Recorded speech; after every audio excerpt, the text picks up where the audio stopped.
চৰকাৰী গাঁওবুঢ়া মজনুৰ হকক গ্ৰেপ্তাৰ। চৌকাষ্টৰে আক্ৰমণৰ ভাবুকিৰ ভিডিঅ' ভাইৰেল হোৱাৰ পিছতে আটক গাঁওবুঢ়া মজনুৰ হক। প্ৰথমে এই ভিডিঅ'টো চাওক।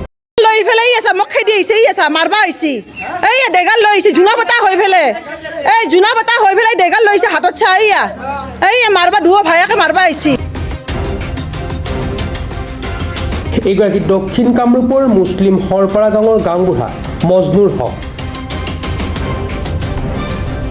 চাওক কিদৰে গুণ্ডামী আৰম্ভ কৰিছে এওঁ।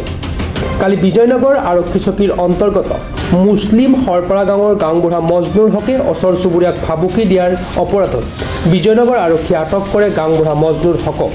গাঁওবুঢ়া বোলা মজনুৰ বোলাজনে তেওঁ গাঁওবুঢ়া হয় গাঁওবুঢ়া হৈ এনেকুৱা অত্যাচাৰ কৰিছে আমাৰ ওচৰ চুবুৰীয়া মানুহখিনিক আপোনাৰ মানে ক'বৰ বাকী নাই। উপায়ন্তৰ হৈ মই থানাত গ'লোঁ। থানাৰ পৰা 2 দিন পুলিচ আহিলে, আহি তেওঁক মোৰ লগত কাজিয়া কৰবা সীমাৰ ৱাল দিয়াৰ ক্ষেত্ৰত এইবিলাক মানা কৰি থৈ গ'ল। তাৰপিছতো তেওঁ ৰাতি মনে মনে ৱাল দিছে।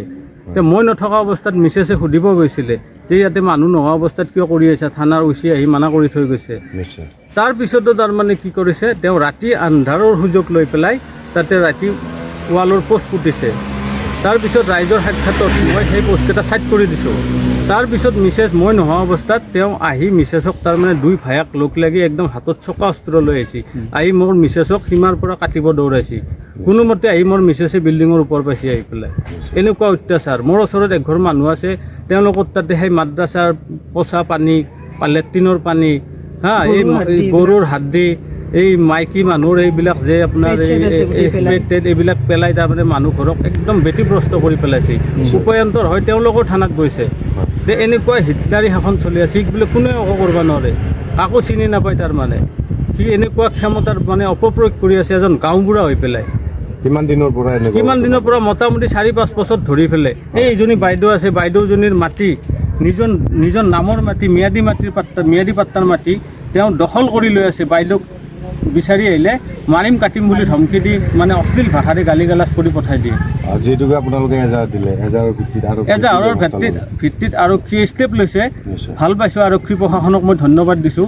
তেওঁলোকে ন্যায় দিয়াৰ চেষ্টা কৰিছে, কিন্তু তথাপিও আৰক্ষীকো তেওঁ তাৰমানে অভাৰটেক কৰি পেলাই কাম কৰি থাকে।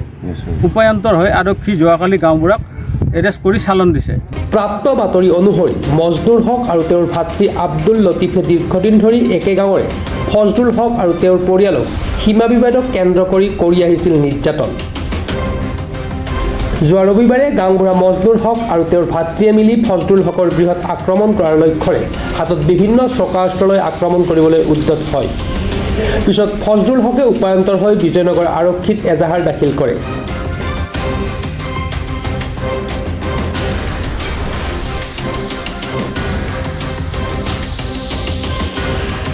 ভুক্তভোগী পৰিয়ালৰ এজাহাৰৰ ভিত্তিত আৰক্ষীয়ে গাঁওবুঢ়া মজনুৰ হকক আটক কৰি 299/125, 272/351, 296 BNS 2023 ধাৰাৰ অধীনত জেইল হাজতলৈ প্ৰেৰণ কৰে যদিও ভাতৃ আব্দুল লতিফে বৰ্তমানলৈ পলাতক হৈ আছে। দীৰ্ঘদিন ধৰি মজনুৰ হকৰ ভাতৃ আব্দুল লতিফে হৰপাৰা গাঁৱত অবৈধভাৱে মাদ্ৰাছা খুলি ওচৰ চুবুৰীয়াক বিভিন্ন ধৰণে হাৰাশাস্তি খুৱাই ভয় ভাবুকি দি আহিছিল। উক্ত মাদ্ৰাছাখন মিৰ্জা বটিয়াপাৰাৰ ভূমিকা দাস নামৰ মহিলা এগৰাকীৰ ভূমিত বলপূৰ্বক স্থাপন কৰিছিল।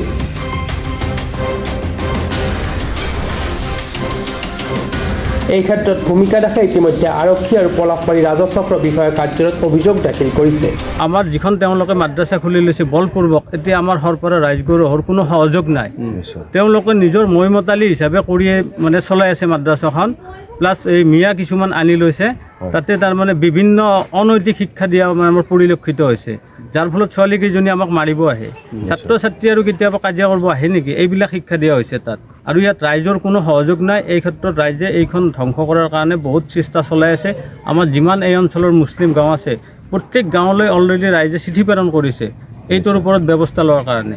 এই বিধৱা মাইকীজনীৰ মাটিটো অকুপাই কৰি লৈ পেলাই তেওঁলোকে মাদ্ৰাছা চলাই আছে।